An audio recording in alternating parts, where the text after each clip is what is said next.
आपके द्वारा क्या ये कल रात को थाना बन्ना देवी और सर्विलांस टीम ने मिलकर एक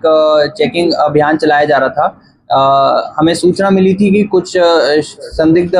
शराब या लिकर जो है वो हरियाणा से चलकर बिहार को चलने पहुंच रही थी, और हमें शासन द्वारा निर्देश भी दिया गया था, क्योंकि आगामी बिहार चुनाव के चलते हमें पड़ोसी राज्य होने के नाते यहाँ पर भी सघन रूप से चेकिंग करवानी थी। तो उसी क्रम में कल रात को जैसे ही ये सूचना मिली, सभी थानों को अलर्ट किया गया था और नाकाबंदी कर दी गई थी। तो उसी में जब थाना बन्ना देवी ने अपनी चेकिंग के दौरान और स्वाट और सर्विलांस टीम के साथ मिलकर जब चेकिंग करवाई जा रही थी, तो ये एक ट्रक जो झज्जर हरियाणा से चल रहा था वो यहाँ पर रोका गया, और जैसे ही वहाँ पे उसको रोका गया तो पुलिस को देखकर जो ड्राइवर था वो फरार हो गया था।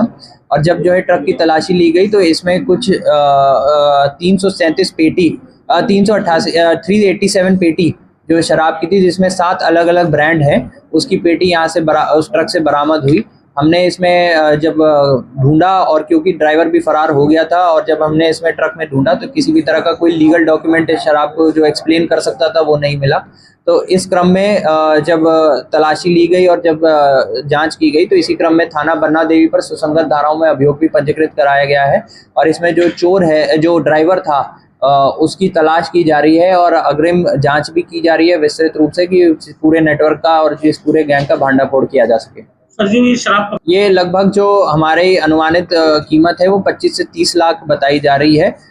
जो शराब यहाँ पर सीज की गई है बिहार में। जी। जो हमें सूचना मिली थी कि जब ये हरियाणा से चला था, और जो यहाँ पे जो इसका डेस्टिनेशन जो बताया जा रहा था, जो इसका उद्गम, जो इसका स्थल बताया जा रहा था जहाँ ये पहुँचना था, ये बिहार की तरफ ही बताया जा रहा था। तो इसी क्रम में और जो शासन द्वारा निर्देश दिए गए हैं उसी क्रम में ये चेकिंग करवाई गई थी, तो ये जो है ट्रक सीज किया गया है।